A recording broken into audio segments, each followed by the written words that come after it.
Imer Noticias presenta El Acento con Alberto Nájar. Transmitiendo desde Tijuana, Baja California, la puerta de América Latina.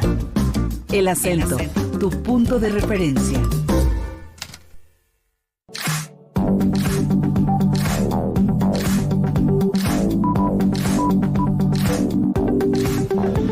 ¿Cómo está usted? Muy buenas tardes. Bienvenida, bienvenido, bienvenide a El Acento, tu punto de referencia. Hoy es el jueves 23 de octubre de 2025. Seguimos en nuestra transmisión especial desde Tijuana, Baja California, la cabina itinerante de Imer Noticias del Instituto Mexicano de la Radio, que se ha instalado ahora mismo en el Pasaje Rodríguez, en el centro de esta emblemática ciudad fronteriza. Transmitimos desde la librería El Grafógrafo, que nos ha dado hospedaje para esta transmisión especial. Agradecemos especialmente a René Castillo, que nos ha acompañado y que nos abrió las puertas de su librería, que es una de las más importantes para la vida cultural e intelectual de esta ciudad. Estamos el equipo de Imer Noticias enlazados en la República Mexicana desde Tijuana, Baja California. Le invitamos a que se comunique con nosotros a nuestras vías de contacto de una vez: 5566-312427, 5566-312427, nuestro número de WhatsApp. A Imer Noticias en Facebook e Instagram nos puede escribir, nos puede enviar videos, mensajes, lo que usted guste y mande. Y también a @Imer_Noticias, así los encuentra en X y en Threads, en hilos. A mí me ubica como @Najarnajar en la red social X, antes Twitter. Y para dar paso a nuestra información, a nuestra transmisión especial y aprovechar el tiempo porque tenemos una gran carga informativa, pues vamos a iniciar con la información de Tijuana. Cuarto día de transmisiones desde Tijuana. ¿Qué publican los medios locales, los medios de comunicación en Tijuana? Bueno, empezamos con El Imparcial de Sonora, que tiene su edición aquí en Tijuana. Y la información que destaca este periódico, es que el canje de placas será voluntario, pero hasta 2027 en Baja California, según ha informado la Secretaría de Hacienda del Gobierno del Estado. El programa de reemplacamiento para vehículos seguirá voluntario y se extenderá hasta el 31 de diciembre de 2025. Y después, el próximo año también tendrá la misma disposición, pero ya en 2027 tendrá que ser obligatorio. El Sol de Tijuana publica: alta demanda y pocas dosis de la vacuna BCG generan en la jurisdicción sanitaria de Tijuana. En las áreas de salud de esta ciudad, pues hay largas filas para tener este biológico, este respaldo para la vacuna BCG contra el bacilo de Calmette-Guerin, a propósito de estas fechas de invernales, y que protege sobre todo a los niños recién nacidos contra la tuberculosis. Diario Tijuana publica: Gobierno de Marina del Pilar impulsa una red de atención de salud mental para las familias de Baja California. Punto Norte, el portal Punto Norte, señala que se han otorgado 650 vales de mastografía a mujeres para prevenir el cáncer de mama por parte del programa de salud del municipio. El periódico El Mexicano, señala que se llaman a los ciudadanos a extremar precauciones ante fraudes digitales en las compras decembrinas, y particularmente, agrego yo, ya a la próxima edición del llamado Friday Black, el Viernes Negro, el Black Friday, perdón usted, que ya se acerca después del Día de Acción de Gracias de Estados Unidos, y que es un momento de extrema compra del capitalismo salvaje que está presente en todo Estados Unidos, y que de una u otra forma también llega a las ciudades fronterizas, como es el caso de Tijuana. Agencia Fronteriza, también este medio de comunicación de esta localidad, habla sobre la necesidad de trabajadores capacitados para la industria maquiladora, un tema que sigue muy presente en todas las ciudades fronterizas. Tijuana es una de ellas y otras como Ciudad Juárez. Juárez, Chihuahua también tiene. Aprovecho para comentarle, se nos escucha por allá en Ciudad Juárez, que vamos a andar ya en algunas semanas, ya le diremos la fecha. Uno de los elementos centrales para la vida cotidiana en Tijuana es el movimiento de las garitas, los sitios de cruce a Estados Unidos. La garita de San Isidro, que está abierta, registra en el tiempo de espera en la Ready Lane 1 hora con 50 minutos, en el carril estándar 2 horas con 10 minutos de espera para poder cruzar, y en el caso de Sentry son 20 minutos. Para los peatones, la Ready Lane tiene una demora de 5 minutos, en la línea estándar 1 hora con 50 minutos. En la garita de Otay Mesa, en el caso de la Ready Lane, son 2 horas de espera. En la estándar es 1 hora con 30 minutos. Qué curioso que tarda más la Ready Lane. Y en el caso de Sentry son 20 minutos de espera. Y para peatones son 5 minutos de espera.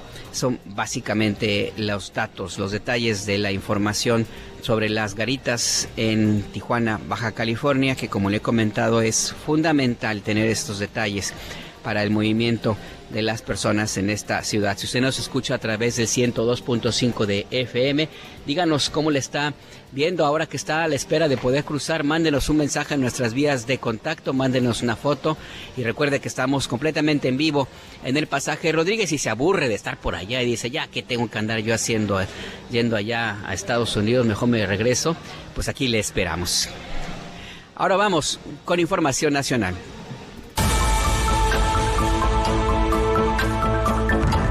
Paco Ignacio Taibo II presentó el proyecto 25 para el 25, que regalará 2.5 millones de libros en América Latina para jóvenes de entre 15 a 30 años.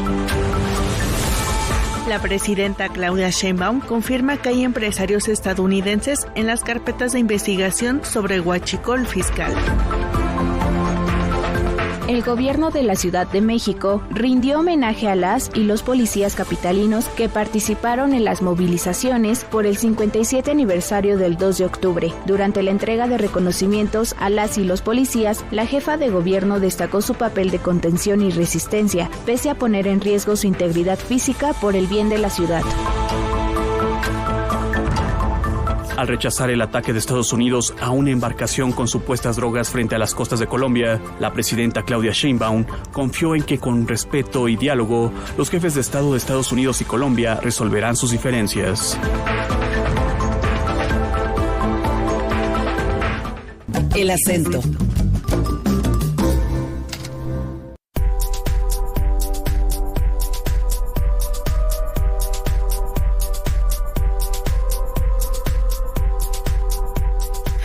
Hay una calma en este otoño, la luz me baña y tú no estás aquí, el cabello suelto, las manos abiertas, el viento golpeando, mi corazón te espera. Hay una Es Madame UR y sus hombres. La canción se llama Otoño. Música originaria de esta electrizante ciudad fronteriza donde nos encontramos. La cabina itinerante de Imer Noticias en Tijuana, Baja California, ahora completamente en vivo desde el pasaje Rodríguez. Vamos a una pausa y regresamos. todo me abraza lento, tú ya has llegado.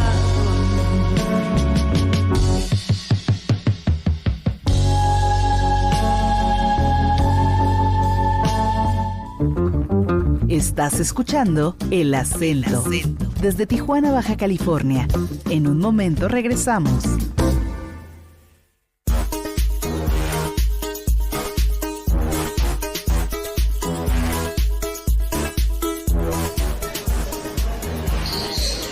Sigue usted en El Acento, tu punto de referencia.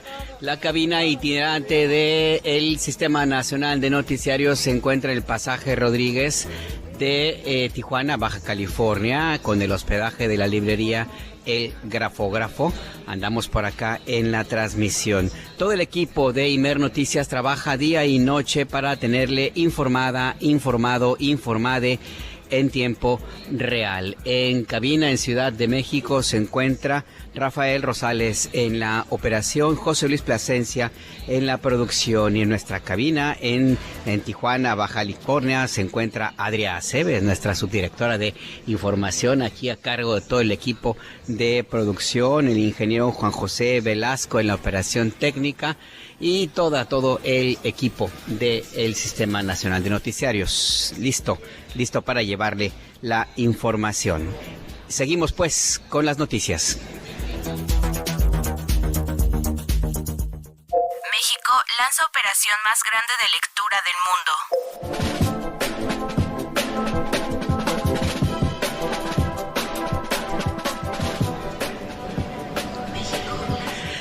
Hoy, en la Mañanera del Pueblo, se presentaron detalles de la operación más grande de fomento a la lectura en el planeta entero. Se van a regalar 2,5 millones de libros a adolescentes de 15 a 30 años en 14 países de América Latina. La responsabilidad de esta estrategia de fomento a la lectura es del Fondo de Cultura Económica del Gobierno de México en esta cruzada para fomentar precisamente la lectura en los jóvenes mexicanos y que se ha extendido a toda América Latina. Es un proyecto que va en sentido contrario a la estrategia que se siguió en los gobiernos anteriores a 2018, cuando lo que se buscaba era simplemente pues que no se leyera. Usted recuerde cómo fue la recomendación de Vicente Fox Quesada, que le recomendó a los mexicanos que no leyeran. El presidente de la República recomendando a los mexicanos que no lean. Pues eso define de cuerpo entera a esa clase de personaje que fue elegido en 2000 como parte de una esperanza de millones de mexicanos hartos de un sistema opresor y autoritario como era del Partido Revolucionario Institucional, y que se enfrentaron a la profunda desilusión de haber elegido a un personaje de caricatura como fue en su momento Vicente Fox Quesada con estas recomendaciones. Esos tiempos quedaron atrás, ya son 25 años después, un cuarto de siglo después, y el barco sigue en esta ruta de fomento de la cultura. Adia Vargas, tú estuviste en Palacio Nacional, cuéntanos qué dijo Paco Ignacio Taibo II, el director del Fondo de Cultura Económica, y sobre todo la presidenta Claudia Sheinbaum. Adelante, buenas tardes.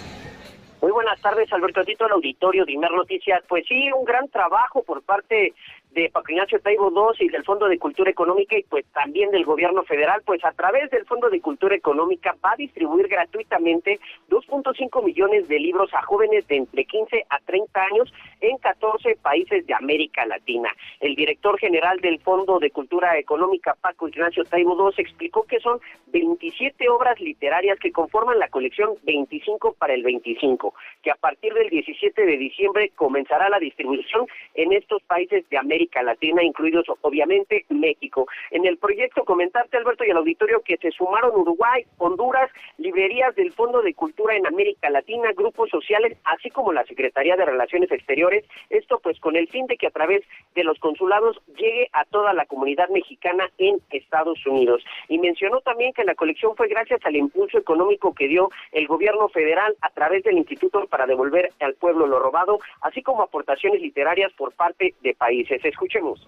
País por país fueron aportando. El gobierno de Colombia aportó la producción editorial de millares de libros, de decenas de millares de libros. La Casa de las Américas, el fenómeno cubano en condiciones muy terribles, tuvieron que aportar lo que tenían, que era el trabajo de producción editorial. En Argentina teníamos un pacto y las elecciones que llevaron al poder a Milei lo destruyeron y tuvimos que rehacer el pacto, esta vez con el gobierno de la provincia más grande del país, que es la provincia de Buenos Aires.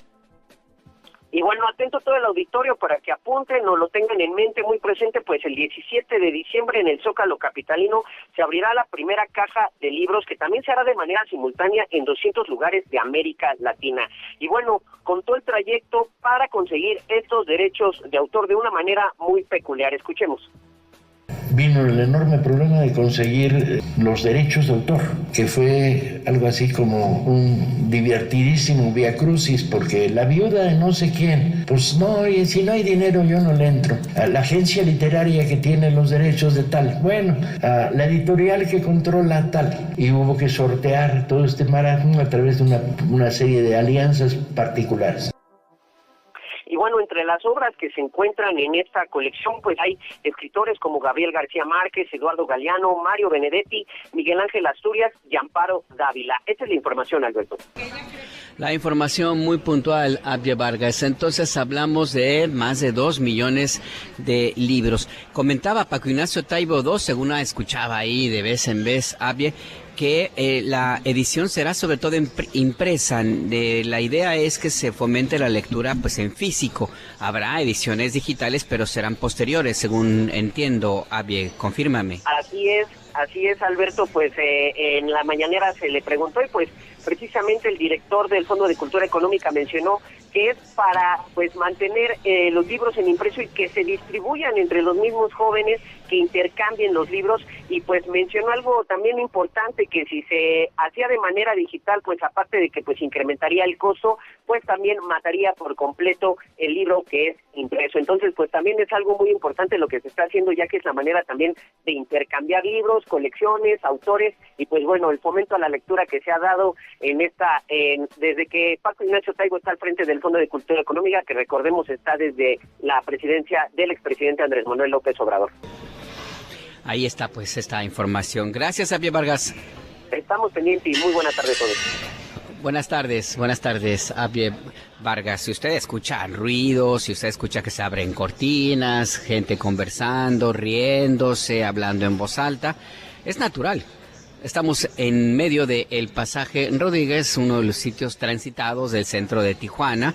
La radio llega hasta las calles, llega hasta estos lugares, hasta los lugares cercanos. Así es que no hay nada más grato para quienes hacemos radio, por supuesto, y queremos pensar que también para la audiencia, pues que se escuche el ambiente, que se escuche cómo es la vida cotidiana en las calles. Con ese propósito nació también la radio, y en México ha tenido un papel fundamental, no solamente en términos de comunicación, sino también de una herramienta muy, muy útil de auxilio a la población. No hay que olvidar, por ejemplo, en el terremoto de 1985, cómo la radio fue el punto básico de comunicación, particularmente la XEB, que con su frecuencia de onda corta y su canal exclusivo, así como Radio México Internacional, pero sobre todo la XEB, por donde usted nos hace favor de escucharnos en Ciudad de México, que tiene un canal internacional propio. Muy pocas radiodifusoras en el mundo pueden presumir que tienen un espacio reservado ya prácticamente de por vida.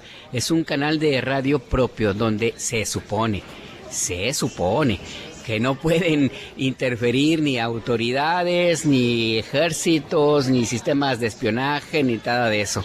Eso es lo que se supone, pero bueno, usted ya sabe cómo se las gastan. Es parte de la dinámica de la radiodifusión y particularmente la que se lleva a cabo desde el Instituto Mexicano de la Radio. En esta colección que se anunció que es parte de la estrategia de distribución de libros más grande en la historia del planeta, según se ha anunciado, habrá algunos autores como Amparo Dávila, Juan Gelman, Adela Fernández, Gabriel García Márquez, Carlos Montemayor, entre otros. En la Mañanera del Pueblo se preguntó al director del Fondo de Cultura Económica, pues, ¿por qué no se promovían más mujeres autoras? Y bueno, es un tema que también quedó allí pendiente de atenderse y se va a llevar a cabo en la medida de lo posible. Así es que pues es esta estrategia que se anunció esta mañana en Palacio Nacional. Parte de la cultura que se conoce, que se lleva a cabo en México, en México y sobre todo en Tijuana, Baja California, pues es también el 24, la edición 24 del Festival de Octubre de Tijuana, que esta vez se llama Territorios de Paz, y que tendrá como el cierre este 25 de octubre, es decir, pasado mañana, con el concierto gratuito de Residente en Tijuana, a unos metros del muro construido por el gobierno de Estados Unidos en su intento de separar a una región que es completamente binacional. Le tendremos todos los detalles como se los hemos traído a lo largo de esta semana. Y como parte también de las actividades que se encuentran aquí en Tijuana, que tiene de todo, hay de todo, también hay un movimiento gastronómico importante. En su momento a este movimiento se le conoció como la cocina Bajamet por Mediterránea, porque resulta que esta región comparte el mismo paralelo terráqueo con la región del Mediterráneo en Europa, y el clima, por lo tanto, es igual, es muy muy parecido, es en algún momento similar, igual, y por eso es que se dan algunos productos que son comunes en Europa, como vinos de altísima calidad, quesos y la comida, el clima que ayuda a ello mismo. Sobre este tema conversamos con el periodista Omar Millán, Premio de Bellas Artes, Premio Nacional Bellas Artes, autor de varios libros, entre ellos uno de cocina. Quedó pendiente ayer comentarle a qué me refería con sus libros de los marcianos. Son los cangrejotos. Ya lo va a escuchar usted en la conversación que le presentamos en su segunda y última parte.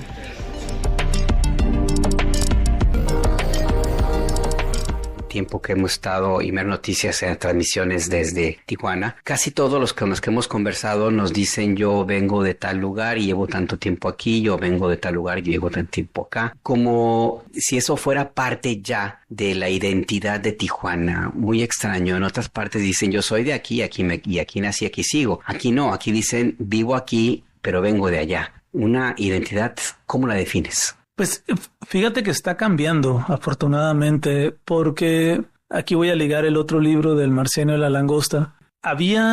Desgraciadamente suceden en muchos ámbitos que la cotidianidad a veces se vuelve invisible, a pesar de que es grandiosa o a pesar de que simplemente es extraordinaria si la comparamos con lo que se da en otras partes de México, en otras partes del mundo. Yo cuando empiezan a difundir un grupo de cocineros, una asociación de cocineros que comenzó hacia el 2003, 2004, que por primera vez Baja California tiene una asociación de cocineros, ellos comienzan a presentar también como un nuevo movimiento gastronómico, a pesar de que la palabra gastronomía todavía no se podía utilizar, porque la gastronomía es cuando hay literatura, cuando hay recetarios, cuando hay libros. Eso lo estamos haciendo apenas, pero en un principio se presenta este movimiento de la Bajamet también como sinónimo de la cocina baja californiana, y a mí me comenzó a hacer ruido porque yo muchos de estos platillos, yo soy nativo de aquí, de Tijuana, mis padres también nativos, raramente nativos también de Tijuana. Regularmente los tijuanenses de clase media o clase alta nacían en California, nacían en Chula Vista, en San Diego, y después los cruzaban, tenían esta doble nacionalidad.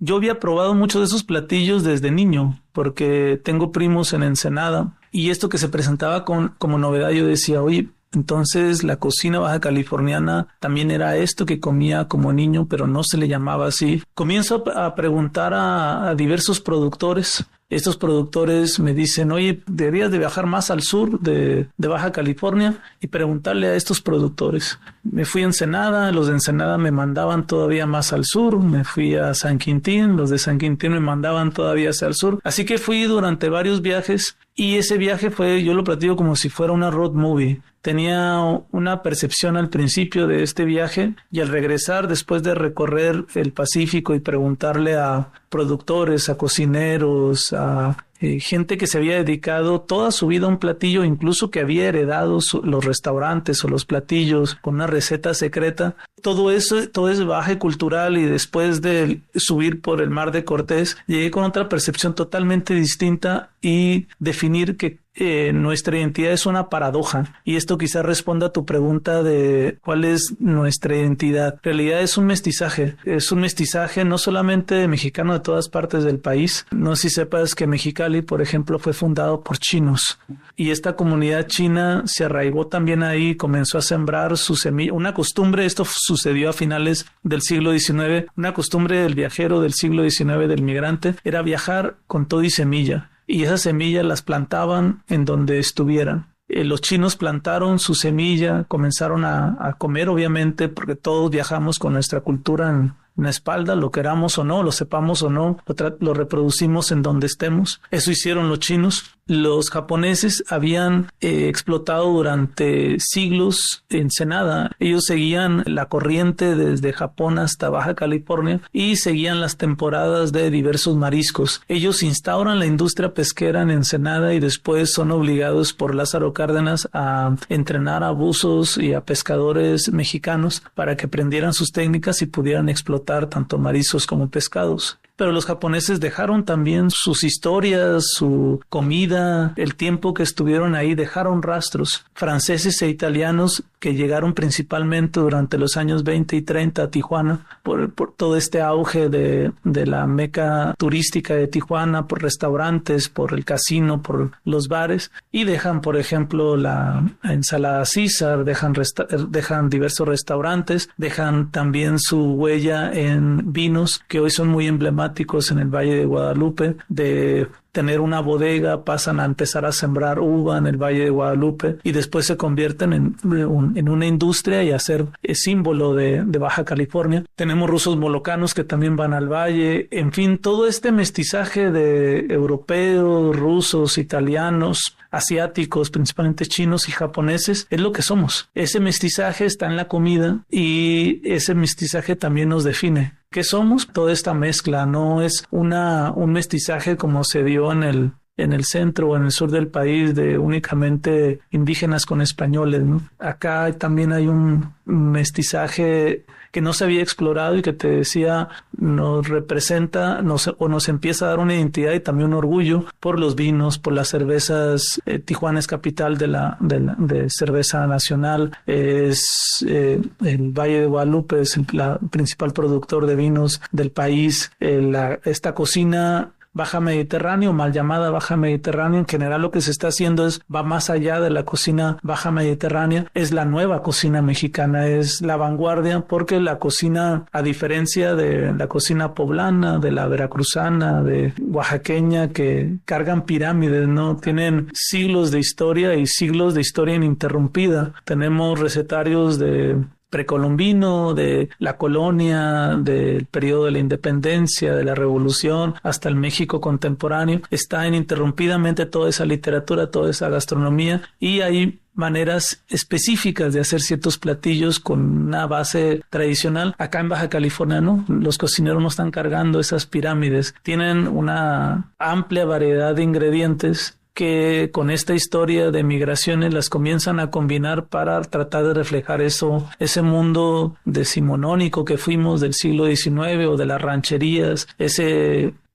principios del siglo XX que se cocinaba, por ejemplo, en el Casino Aguacaliente, en donde se hacía una cocina con alto rigor porque bajaba todo Hollywood y eran personas que tenían un gusto refinado y una exigencia en los productos que aquí se satisfacía, ¿no? Con diversos platillos que ofrecían también ya productos locales. Y ahí está una raíz de esta cocina, más allá de lo que se estaba presentando en el siglo XXI. Eso es el marciano y la langosta, es este viaje, y que al final también es un viaje por lo que somos los baja californianos, ¿no? O lo que hemos sido.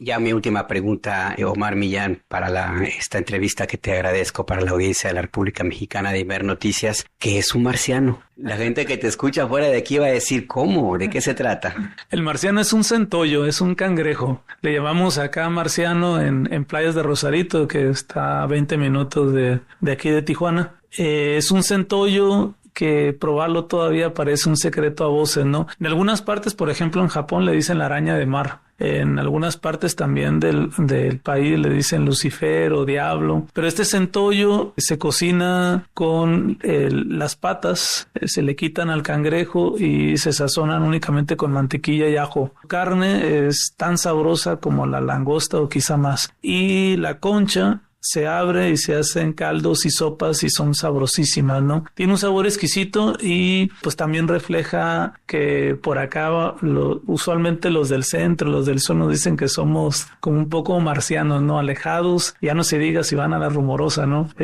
Alejados un poco de todo, pero también con esta presencia de México, ¿no? De querer defenderla en lo que es la frontera, ¿no? Ese también transculturalidad. Por un lado defendemos lo que es de México, lo que se ha dado también con esta mezcla de culturas, y pues siempre viendo también al otro lado, ¿no? De qué es lo que están haciendo allá, esta cercanía con el primer mundo que también te da una visión de ese primer mundo, ¿no? De hacia dónde va, para bien o para mal, y que uno puede aprovechar desde aquí, ¿no? Finalmente este platillo sería un sabor de otro mundo. Algo así, sí, es un sabor exquisito. A mí me encanta. Es uno de los platillos emblemáticos de la cocina baja californiana. Acá lo pueden encontrar en diversas ensaladas, el marciano. Incluso se han hecho burritos le llamamos acá burritos, que supongo que es esta tortilla que nosotros decimos de harina, pues tortilla de trigo, en donde se desmenuza la carne de las patas y se hace ahí con mantequilla y con apio. Se hace un platillo también muy exquisito, los burritos de jaiba, los burritos de marciano y estas ensaladas de jaiba y marciano. Pues ahí está una recomendación exactamente como es Tijuana con esas características. Omar Millán, gracias por esta conversación para la audiencia de Imer Noticias. No, muchas gracias a ustedes, Alberto. Y pues los esperamos por acá, ¿no? Ahí está, pues, un marciano no es un ser de otro planeta, no es, como diría el cha-cha-cha, que llegaron bailando ricachá, es un cangrejo que por ser tan raro, pues le han puesto marciano y según dado referencias, pues es muy, muy sabroso. Ahí está la invitación para que lo pruebe y si lo quiere hacer acá en Tijuana, véngase para acá. Cuestiona Sheinbaum a los falsos feministas de la derecha.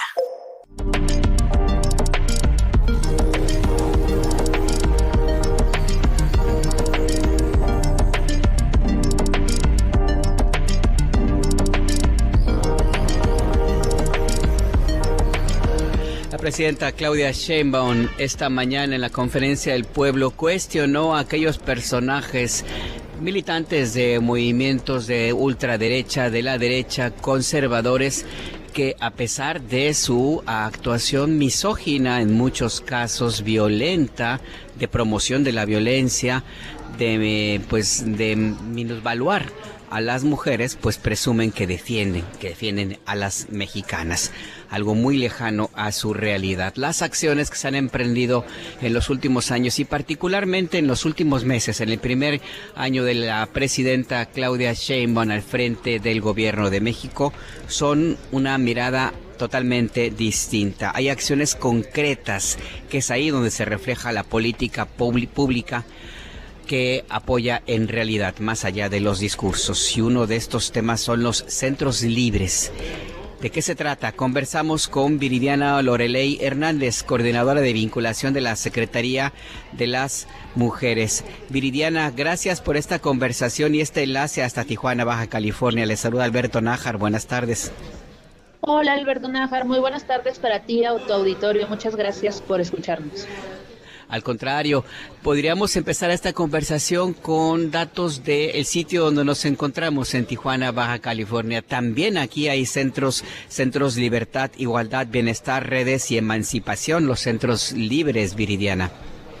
Sí, Sí, claro que sí. Fíjate que estos centros libres, como tú bien dices, por sus siglas de libertad, igualdad, bienestar, redes, emancipación de las mujeres, son este gran programa de la presidenta donde se instalaron 678 centros en todo el país de atención integral para las mujeres. Atención, por supuesto, en casos de violencia a través de una tríada de atención, pero también atención en otros sectores de la vida de las mujeres, como la participación de las mujeres en su autonomía económica, en sus comunidades, etcétera. Y efectivamente, fíjate que en Baja California tenemos 9 centros libres, pero hay 2 específicamente ahí en Tijuana, de donde ustedes nos transmiten, y pues nos da mucho gusto anunciarles eso, que nos da mucho gusto que más mujeres puedan conocer este programa. ¿Por qué es importante contar con centros libres? En México, por supuesto, pero en zonas fronterizas como Tijuana o como puede ser Ciudad Juárez, donde también nos escuchan y donde existe una historia muy lamentable de violencia en contra de las mujeres, particularmente las más vulnerables, Viridiana. Mira, fíjate que esta estrategia de los centros libres, que ahorita tenemos 678, pero la presidenta Claudia Sheinbaum nos ha instruido para que al final del sexenio tengamos mínimamente un centro libre por cada municipio, lo cual nos llevaría a tener cerca de 2.500 centros libres en todo el país. Es fundamental, pero estos centros libres, la ubicación de estos centros libres también tiene y está dotada de muchísima estrategia para atender a las mujeres más vulnerables. Por ejemplo, en estos municipios prioritarios que nosotros le llamamos, como lo es Tijuana, no solo hay un centro libre, hay 2 centros libres para las mujeres. Hay municipios también que hemos estimado, que se han estimado en la Estrategia Nacional de Seguridad como prioritarios, estos 10 municipios que al inicio del sexenio anunció la presidenta, y en todos estos municipios hay mínimo ya un centro libre, pero estamos apostando porque haya 2 o lo suficientes. En Ciudad Juárez, por supuesto que también tenemos un centro libre, y aquí en Baja California, no solamente en Tijuana, sino en Mexicali, por la extensión territorial y que queremos que todas las mujeres sean atendidas, también contamos con 2 centros libres. Ahora, las personas, las mujeres que nos escuchan en la República Mexicana, Viridiana, ¿qué van a encontrar en los centros libres? ¿Qué pueden, para qué los pueden necesitar? Excelente pregunta, muchas gracias, Alberto. Mira, en los centros libres, como te bien les comentaba, son espacios de atención integral. ¿Qué quiere decir con atención integral? Que si las mujeres que se encuentran en esas comunidades o que pasan o transitan por esas comunidades tienen temas de violencias que ellas hayan sufrido, pues van a acudir a los centros libres y primero se van a encontrar con esta llamada tríada de atención de las violencias. ¿En qué consiste? 1, van a llegar y las va a atender una trabajadora social.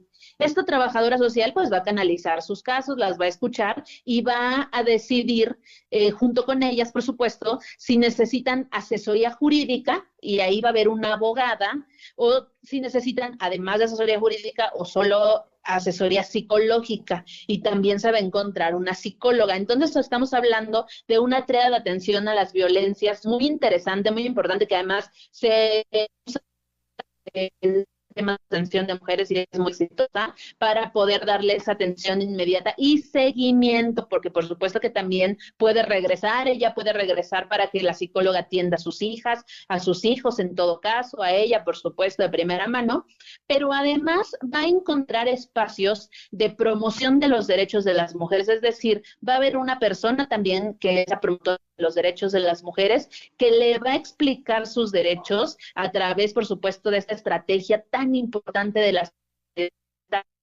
los derechos de las mujeres, las cuales ya están circulando 25 millones de cartillas en todo el país, que si tú me dices la próxima semana podemos hablar de ella.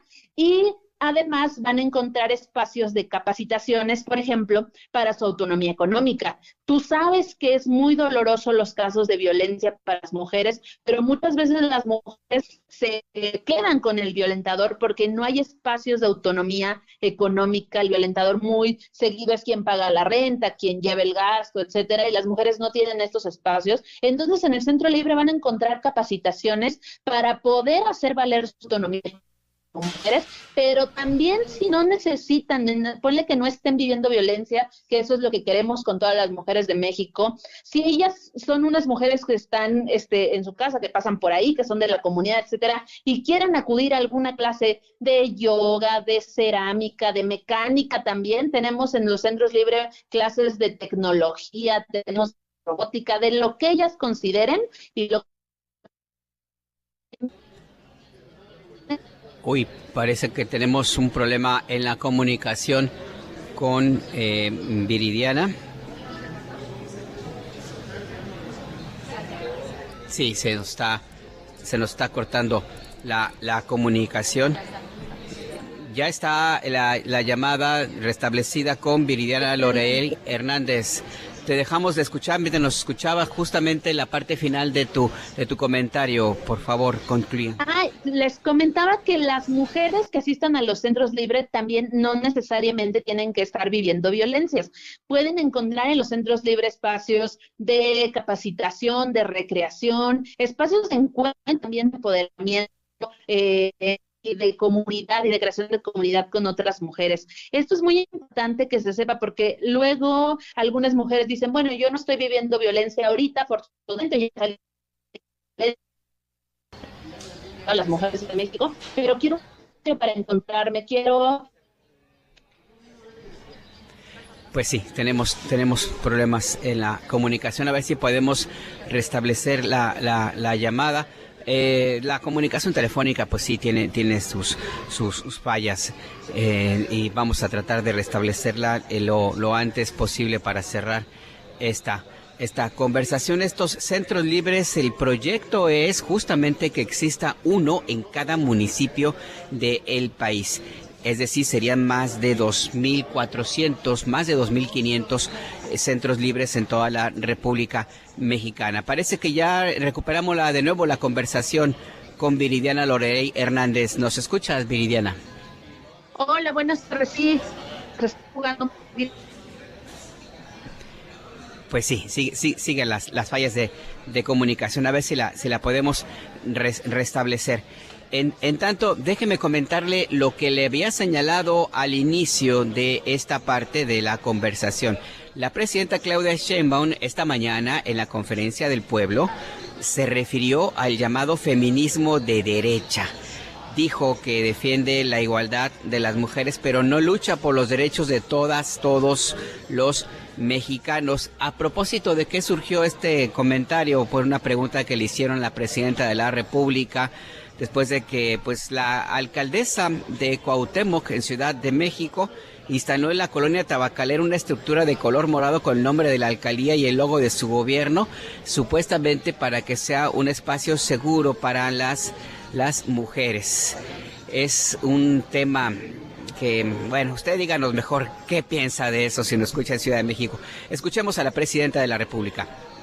Yo pienso que la defensa de los derechos de las mujeres, todos los derechos, tiene que estar enmarcada en la defensa de los derechos del pueblo de México. No están separadas. Es parte de la lucha por la justicia social. En alguna época, hace mucho tiempo, se decía, bueno, hay que luchar primero por el bien de quien menos tiene, por disminuir las desigualdades y después vamos con la desigualdad entre mujeres y hombres. Y no, nosotros pensamos que es parte de la misma lucha. Pero pensar que la educación no es un derecho, que el acceso a la salud no es un derecho, que el acceso a la vivienda no es un derecho, que el acceso a la cultura o a la lectura no es un derecho, y defender los derechos de las mujeres me parece a mí una contradicción. Por eso yo pienso que esta visión de la derecha, de el feminismo de derecha, vamos a decir, pues tiene muchas carencias, porque ¿cuál igualdad? Estamos luchando por la igualdad, no solamente de mujeres en la sociedad, de acceso a los derechos, sino el acceso a los derechos de todas y todos los mexicanos. Y por supuesto ahí está la lucha de las mujeres. Entonces desde ahí nosotros tenemos una visión distinta. Ahora, siempre lo he dicho, la derecha que supuestamente defiende los derechos de las mujeres, ¿y por qué cuando tuvieron el poder nos llamaron lavadoras de dos patas? ¿O por qué hablaron del viejerío? ¿O por qué aumentó la violencia contra las mujeres? ¿O por qué no se tuvo políticas de acceso a las mujeres al derecho a la educación? Entonces, No es lo mismo que lo mismo. Sí hay diferencias en la visión y en la concepción nuestra de los derechos de las mujeres en el marco de la justicia social. Ahora, ya hacia los gobiernos locales, pues ya depende de los gobiernos locales. Pero hacia las mujeres es muy claro, en las mujeres mexicanas. ¿Por qué no se reivindicaban a las mujeres indígenas? Porque en el fondo hay mucho clasismo y racismo. Entonces es una visión distinta. Y sí, llegamos todas. Quien no se siente incluida, pues es un asunto personal. Pero llegamos todas. ¿Y por qué lo asumo así? Pues porque es la lucha histórica de las mujeres mexicanas. Ahí pues lo que ha señalado la presidenta de la República, Claudia Sheinbaum, una circunstancia muy, muy distinta a la que se vivió en nuestros gobiernos de derecha a lo que se vive ahora. Y sobre esto es que conversábamos y regresamos a la llamada telefónica con Viridiana Lolerey Hernández, coordinadora de vinculación de la Secretaría de las Mujeres. Viridiana, pues está, a ver si puedo mantener ahora sí la llamada sin que nos juegue malas pasadas. Los centros libres en toda la República Mexicana, yo insisto en que es una política radicalmente distinta a la que se vivió a los tiempos en los cuales hizo mención la presidenta Claudia Sheinbaum, Viridiana. Sí, excelente. Justo lo que nos ha indicado y lo que nos ha instruido la presidenta es que Tiempo de Mujeres no solo es un eslogan, no solo es una frase, sino que hay políticas públicas que están respaldando esto, como los centros libres, con inversión, con estrategia y con atención sobre todo directa a las mujeres. Fíjate que nosotros reportamos todo en tableros, de forma digital, y hasta el momento en los centros libres hemos atendido a 332,000 mujeres, un poquito más en todo el país, a las cuales les hemos dado 588,000 servicios. O sea, son números, como tú dices, que contrastan totalmente, no solo con la narrativa de otros sexenios a los que se refería la señora presidenta, sino también con la política verdadera, real que se está haciendo, las políticas públicas para las mujeres, y pues estamos muy comprometidas y muy contentas, nuestra secretaria Citlali Hernández, conduciendo, por supuesto, las indicaciones de la señora presidenta para levantar estos centros libres. Pues la verdad es que estamos muy contentas porque haz de cuenta que en mayo iniciamos operaciones, pero 678 centros, edificios para atención a las mujeres, se escucha poco, pero ha sido un gran trabajo de las profesionistas, de las compañeras en los estados, insisto, conducido por nuestra señora presidenta y nuestra secretaria Citlali. Sí, sin duda que es un gran trabajo y es un contraste muy, muy, muy marcado. Pues te quiero agradecer, Viridiana Lolerey Hernández, coordinadora de vinculación de la Secretaría de las Mujeres, esta conversación con la audiencia de Imer Noticias y sobre todo la información sobre estos centros libres. Este es uno de los programas emblemáticos del gobierno de la presidenta Claudia Sheinbaum. Viridiana, muchas gracias. Muchas gracias a ti, Alberto, y a todo tu auditorio, y pues nos escuchamos muy pronto. Seguimos en comunicación. Hasta luego. Hasta luego. La coordinadora de vinculación de la Secretaría de las Mujeres, los centros libres, centros de libertad, igualdad, bienestar, redes y emancipación libre, de los cuales hay 2 en Tijuana, Baja California, 9 en total en Baja California, en toda la entidad. La meta es que haya por lo menos 1 en cada municipio del país al cierre de este gobierno en 2030. Es la meta que se ha programado y que está en proceso de cumplirse. Estos centros libres que son fundamentales para el apoyo de las mujeres en México.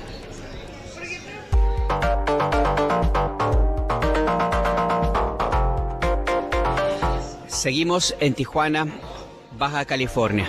Es una ciudad electrizante en su vida política, cultural, social, económica, y por lo mismo es un sitio de gran importancia para el ejercicio periodístico y sobre todo para medios de comunicación que han estado desde hace tiempo también con dificultades, con el acecho de varios sitios, varios niveles y que forman parte ya también de la historia del país, del periodismo en México y sobre todo de Baja California. Conversamos con Adela Navarro Bello. Ella es directora general del semanario Z, aquí en Tijuana. Adela, buenas tardes. Gracias por esta conversación. Te saluda Alberto Nájar. Buenas tardes, Alberto. ¿Cómo estás? Bien, estamos en Tijuana, Baja California, y no podemos hacer a un lado el trabajo del periodismo en Tijuana, que desde Semanario Z tiene ya décadas de un ejercicio profesional. ¿Qué evaluación tenemos de la Tijuana en 2025? De este 2025, desde el punto de vista de fundación del Semanario Z, se originó un 11 de abril de 1980. Entonces, pues sí es algo ya de experiencia y de contar pues con la confianza de nuestra sociedad en Baja California, de nuestros lectores, y bueno, ya a través de la página electrónica y de redes sociales, pues ampliar esa audiencia a otros estados de la República y en otros países del mundo también, ¿no? Adela, parte del trabajo de Semanario Z ha sido contar la actividad pues sí, también de algo que es aquí una realidad, la migración y las actividades delictivas. ¿Cómo se encuentra ahora mismo esta zona, esta región fronteriza, como lo han contado desde Z? Sí, bueno, desafortunadamente pues muy conflictuada todavía. Otra vez podríamos decir, hemos pasado en Baja California que por ser una frontera con California, con los Estados Unidos, además una frontera muy dinámica, una frontera muy estratégica, no solamente para el desarrollo de negocios o de intercambio cultural, académico, económico, comercial, social incluso. Hay una comunidad binacional muy fuerte entre Baja California y California, y desafortunadamente también es un polo atractivo para el narcotráfico y el crimen organizado, porque viene siendo esta frontera pues una de las que utilizan para trasegar drogas de México hacia los Estados Unidos y armas y dinero de los Estados Unidos hacia México. En ese contexto, en esa circunstancia, hemos vivido los bajacalifornianos de manera particular y obviamente los periodistas que cubrimos estos hechos de inseguridad, pues momentos difíciles.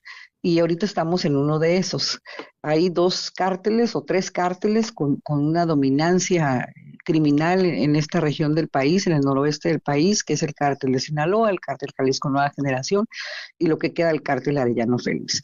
Entonces, le sumas a ese ambiente criminal la corrupción que hay en las corporaciones policíacas y que toca a algunos gobiernos, pues entonces ya se nos complica más el contexto de la convivencia con tranquilidad y paz para Baja California. En las últimas semanas, por ejemplo, el tema ha sido la corrupción dentro de las corporaciones policíacas, como la Fuerza Estatal de Seguridad Ciudadana o la Fiscalía General del Estado, que en complicidad con los cárteles o con las células de los cárteles de las drogas, pues cometen delitos en lugar de proteger, amparar y garantizar la seguridad para los ciudadanos. Entonces, desafortunadamente, en ese momento estamos. Nos toca luego de manera indirecta por estar revelando en el Semanario Z lo que está sucediendo, pues alguna amenaza o alguna pretensión de vulnerar nuestra seguridad. El último caso que fue en mayo de este año, cuando hicieron llamadas amenazantes hacia mi persona aquí a las oficinas del Semanario Z, y la semana pasada cuando dejaron 2 de las conocidas como mantas amenazantes o narcomantas, donde mencionan al semanario, no ciertamente con una amenaza directa, pero sí intentando deslindarse o apoyar la información que está publicando Z, ¿no? Entonces no ha sido fácil, como bien lo mencionas, a lo largo de estos 45 años de ejercicio periodístico, de ejercicio del periodismo de investigación en Z, pues sí hemos perdido a algunos de nuestros compañeros que han sido asesinados y hemos recibido amenazas a algunos otros de mis compañeros que en este momento estamos haciendo periodismo de investigación en Z. ¿Hay algún cambio en el ejercicio periodístico que llevan a cabo desde Z con lo que sucede en Estados Unidos, ¿hasta qué punto puede afectarles la política que sigue el gobierno de ese país con esta ciudad tan cercana a Estados Unidos? Fíjate que no ha habido ningún cambio. Te reitero lo de que es una frontera con mucho dinamismo binacional. Hay mucha coordinación, no nada más en el tema de la seguridad, sino en muchos otros sectores. Hay mucha coordinación y hay mucho trabajo conjunto entre las sociedades de Baja California y las de California, para empezar, ¿no? Entonces, obviamente en el tema de la inseguridad, como se trata también de cárteles que actúan de manera binacional porque producen y distribuyen la droga en territorio mexicano y luego la trafican hacia territorio norteamericano, pues también hay una coordinación entre las propias policías o corporaciones de los Estados Unidos con las mexicanas para combatir de alguna manera a estos cárteles, como lo hay también para el acceso a la información. Entonces, sí tenemos en el semanario Z fuentes en México y por supuesto en los Estados Unidos con las que hemos seguido trabajando y debido pues a la confianza que le tienen al periodismo que se hace en el semanario. No, incluso el recorte, ¿no? o el apagón, ¿no? en el presupuesto del gobierno de los Estados Unidos no ha afectado en la dinámica diaria de los cruces fronterizos de nuestra sociedad o de la sociedad norteamericana para trasladarse de un lugar a otro, como tampoco ha variado en el acceso a la información para nosotros como periodistas que estamos cubriendo temas de ambos lados de la frontera, sea migración, sea educación, sea negocio, sea cultural o sea de inseguridad. Pues por lo menos esa parte podríamos decir que está tranquilo, aunque lo que realmente se vive pues tampoco es nada halagüeño. Finalmente, Adela Navarro, ¿qué expectativas tienen? ¿Ustedes van a tomar más precauciones? Entendería que esto que nos cuentas que ocurrió hace unos días pues ya forma parte de la historia de Z, pero nunca está de más tomar precauciones, Adela. Sí, pues las que tomamos de suyo, mira, una de las primeras cosas que hicimos cuando llegamos a la dirección del semanario Z en 2006, después del lamentable fallecimiento del fundador don Jesús Blanco Ornelas, fue que íbamos a seguir publicando y que íbamos a seguir haciendo periodismo de investigación en temas tan delicados como puede ser la inseguridad, los cárteles de la droga o la corrupción en las corporaciones policíacas, la procuración o la prevención de la justicia y también en la corrupción gubernamental. Pero que cuando tocáramos un tema donde estamos revelando complicidades criminales con el Estado o complicidades criminales con alguna otra entidad de poder en México o evidenciando quiénes son los que están haciendo daño a nuestra sociedad con la distribución de drogas o con los asesinatos, el cobro de piso, los secuestros, íbamos a informar a nuestros lectores, pero íbamos a firmar como investigaciones Z, es decir, un reportero sin rostro hacia afuera, porque mis compañeros que fueron atacados y que fueron asesinados en el pasado, ellos siempre firmaban sus notas con sus nombres y sus apellidos. Entonces nosotros para proteger un poco, tomar alguna medida de protección hacia el interior de nuestra redacción, tomamos esa decisión que persiste hasta la fecha. Los reportajes que tú puedes ver, espero que ahora que estás en Tijuana tengas tu ejemplar del semanario Z o por lo menos, podrás ver lo que te estoy platicando. Entonces es Investigaciones Z, obviamente son publicaciones que con todo el rigor periodístico, con entrevistas, con estadísticas, con documentos, con testimoniales, con imágenes, que evidencian que estamos confirmando lo que estamos publicando, ¿no? Entonces, aparte de eso, pues las protecciones normales que tenemos en el semanario Z, en nuestros edificios con nuestros compañeros, pero particularmente la manera de abordar la información que estamos publicando. No tenemos ni partido político, ni interés económico, y por supuesto no tenemos interés con aquellas personas que están fuera de la ley o que son prófugas de la justicia. Siempre vamos a denunciar la impunidad, la corrupción, con mucho rigor periodístico y con mucha responsabilidad para informar. Estoy seguro de eso porque yo soy lector asiduo de Z desde hace décadas. Adela Navarro, gracias por esta conversación.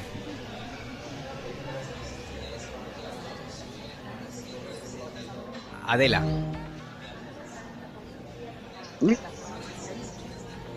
Bueno, parece que perdimos la la comunicación, ya no escuché.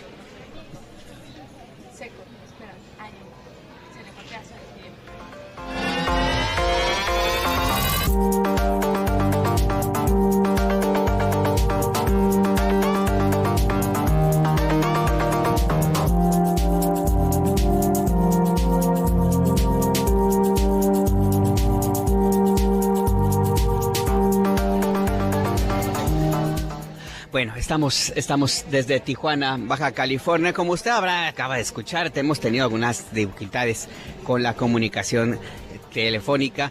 Esta de la cabina itinerante tiene sus grandes ventajas, como llevar la comunicación hasta el lugar donde usted se encuentra, pero pues también tiene sus dificultades técnicas de conexión. De pronto dependemos de la estabilidad o no de una buena conexión de internet, a veces también de que el medio ambiente pues sea lo suficientemente apto como para que no se nos tape mucho el ruido, pero generalmente este tipo de circunstancias son parte de las transmisiones en vivo de la radio que se hace en la calle, en los sitios donde usted se encuentra.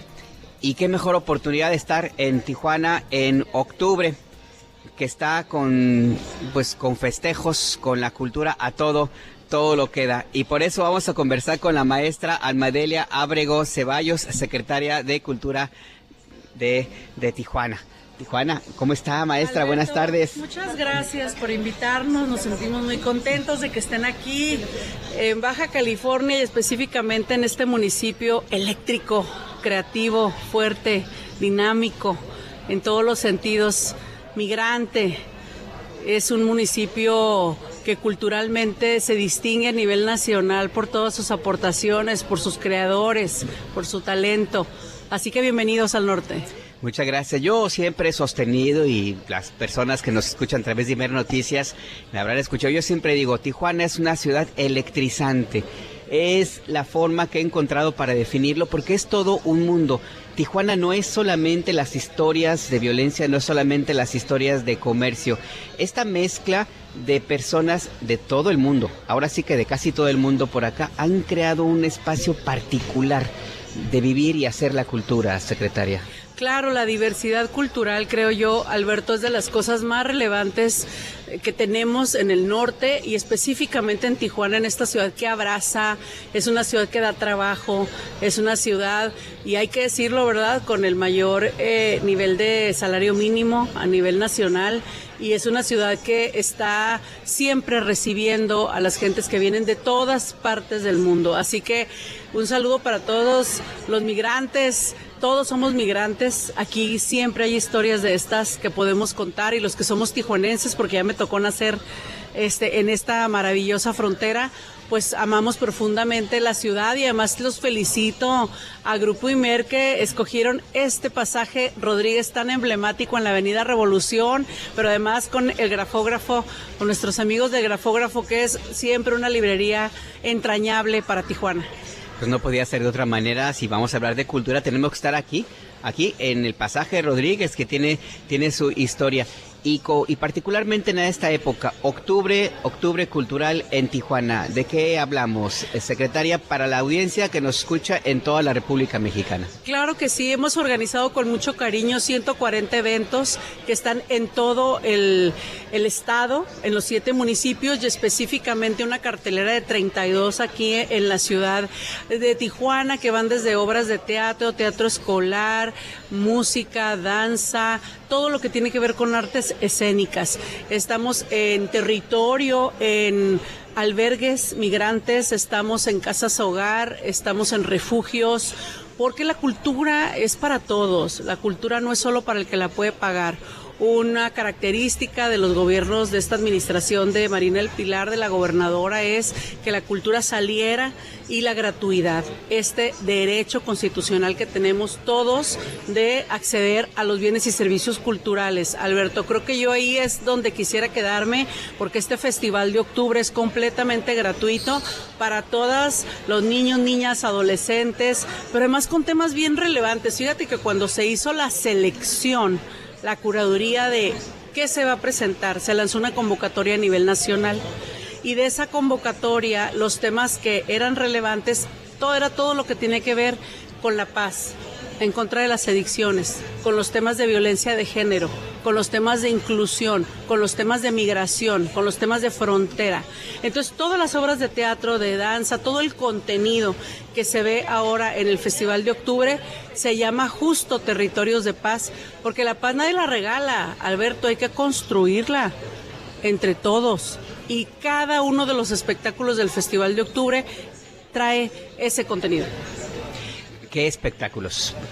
Estamos ya hoy es 23 de octubre. 23 de octubre, pues me quiero concentrar en el de mañana, específicamente que traemos a Residente, antes Calle 13, René, está llegando a Tijuana a dar este concierto que va a ser legendario para la ciudad, porque aunque él se había presentado ya hace muchos años aquí, bueno, no era Residente, era Calle 13 y además, pues nunca gratis.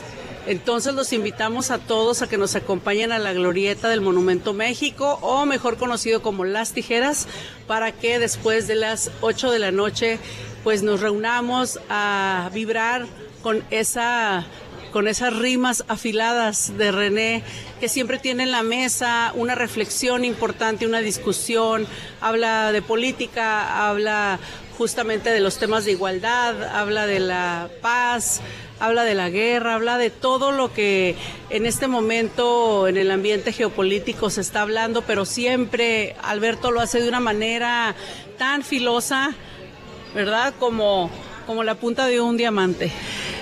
Todos los regímenes autoritarios, opresores, la violencia, la oscuridad, han sido derrotados con un punto básico de partida, la cultura. Residente viene con toda su propuesta, con todo lo que significa este personaje en una ciudad como Tijuana, que es una ciudad de resistencia también, frente a el muro construido por un gobierno como el Estados Unidos en un momento particularmente difícil para las personas que viven apenas a unos cuantos metros, secretaria. Esto tiene su significado. Por supuesto que sí, por eso en este Festival de Octubre, Territorios de Paz, eso tú comentando es el mensaje central de la apuesta, haber invitado a René a que participe y sea parte, pero no viene solo.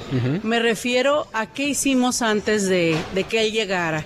Toda esta semana pasada y la que viene se han estado realizando batallas de rap en polígonos que hemos cruzado con la Secretaría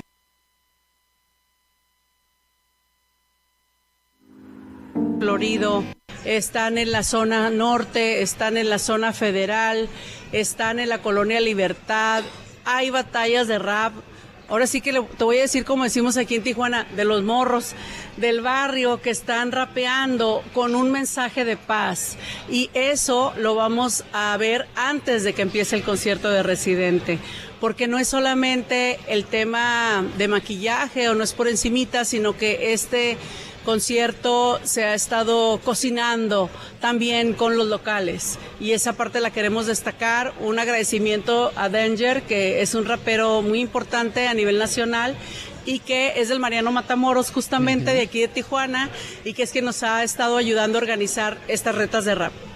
No, pues ni más ni menos que de Mariano Matamoros, no es cualquier cosa. Quien nos escucha en Tijuana sabrán de qué hablamos, secretaria. Por supuesto, del Mariano Matamoros. Yo soy de aquí de la Liber, de la Colonia Libertad, que está pegada al Muro Internacional, y como bien lo decías, es por supuesto temas bien importantes en este momento. Todo nuestro apoyo a los migrantes. Esta es una iniciativa de nuestra presidenta Sheinbaum de atención a las causas. Este concierto está enmarcado en el tema de los sembradores de paz y del programa que ella tiene de atención a las causas. Por eso es que se está haciendo de manera tan cercana a la frontera donde el gran tema es el abrazo a los migrantes. Y que además en el concurso Binacional México Canta por la Paz y contra las Adicciones, una tijuanense. Dos tijuanenses, la chiquita que ganó la mención, Ingrid, y también María del Carmen. Entonces ellas dos ganaron, por mejor compositora y la otra como mención especial. Sí, no podía ser de otra manera porque Tijuana tiene también estas características. Ya para cerrar esta conversación que le agradecemos, secretaria maestra Alma Delia Ábrego, concierto gratuito, ¿Cierra aquí octubre de cultura en Tijuana o qué más va a haber? La tenemos hasta el día 7 de noviembre, todavía algunos conciertos, algunos programas en poblados, porque repito, hemos sacado la cultura de los teatros y nos hemos ido a la calle, nos hemos ido al territorio, entonces estamos yendo a lugares verdaderamente alejados y no cierra porque viene Paco Ignacio Taibo del Fondo de Cultura Económica, con quien hemos hecho una excelente colaboración estos 4 años de administración, y ahí viene con el bibliobús, se llama Letras Peninsulares. Empezamos en Villa de Jesús María, que es el primer poblado después del paralelo que divide Baja California Sur de Baja California, y ahí arrancamos y nos vamos a venir ahora sí que puebleando por 27 poblados en lugares donde no hay ni siquiera papelerías. Entonces estamos muy contentos de esa colaboración con Paco Ignacio, y con eso cierra nuestro festival de octubre. Va a llegar ese bibliobús, va a venir manejando y caminando toda la Baja California hasta llegar a la frontera. Pues estaremos entonces muy pendientes de todo lo que acontezca entonces en los próximos días, y por lo pronto este viernes 24 residente va a estar René aquí en Tijuana, justo en el sitio donde muy poquitos han llegado a cantar y a decir el mensaje a un personaje como el que está aquí cerquita, nomás cruzando la frontera, secretario. Así es, Alberto, los invitamos a que nos acompañen y gracias de verdad a Grupo Imer por esta entrevista. Estamos muy contentos de que estén en Tijuana y los invitamos a que se queden a sentir la frontera. Muchas gracias, secretaria. Gracias. Es la secretaria de Cultura, la maestra Almadelia Ábrego, y esta invitación que está abierta al concierto gratuito es mañana a partir de las 8 de la noche. Si nos escucha usted en Tijuana y anda por aquí y nos escucha a través de 102.5 FM Fusión, ya sabe que está la invitación. El concierto es gratis. Vamos a una pausa. Volvemos. Desde pequeño quería ser beisbolista, no llegué así que aprendí a batear hits por encima de una pista. Volví a tomar alcohol en mi despacho, escribo bien sobrio, pero escribo mejor borracho. Cuando caigo en depresión mis problemas se los cuento, a la ventana del avión el estrés me tiene enfermo. Hace 10 años que no duermo, el IRS me sigue investigando. Me estoy divorciando pero no importa, yo sigo rimando. Cometo errores pero hago lo que pueda. Aprendí a aterrizar sin ruedas y aunque en la calle me reconocen, ya ni mis amigos me conocen. Estoy triste y me río, el concierto está lleno pero yo estoy vacío. En la industria de la música todo es mentira, mi hijo tiene que comer así que sigo de gira. Solo me queda lo que tengo, no sé pa' dónde voy pero sé de dónde vengo. Me crié con Christopher, mi pana, tiramos piedras juntos, rompimos un par de ventanas, corríamos por la calle sin camiseta, en las parcelas de Trujillo cuesta abajo en bicicletas, la bici encima del barro con un vaso de plástico en la goma pa' que suene como un carro, recargábamos baterías con malta india y pan con ajo, nadie nos detenía, éramos inseparables, hasta que un día lo mataron entre 4 policías, mi alegría sigue rota, se apagaron las luces en el parque de pelota. Ya no queda casi nadie aquí, a veces ya no quiero estar aquí. Me siento solo aquí, en el medio de la fiesta. Quiero estar en donde nadie me molesta, quemar mi libreta, soltar mis maletas.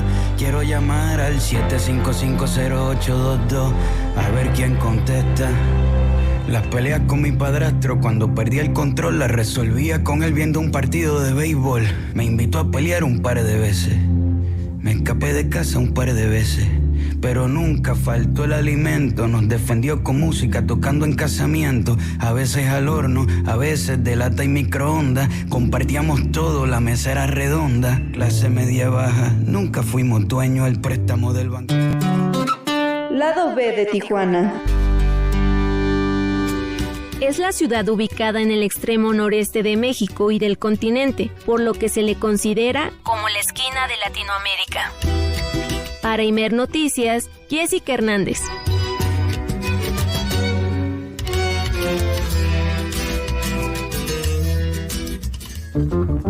Estás escuchando El Acento, desde Tijuana, Baja California. En un momento regresamos. El Acento, desde Tijuana, Baja California. Continuamos. Raite.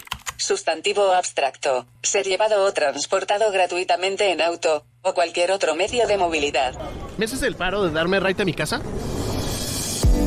Si tienes la fortuna de ser tijuanense por nacimiento o adopción, es casi un requisito conocer y usar en la vida cotidiana estas frases. Fusión 102.5 FM.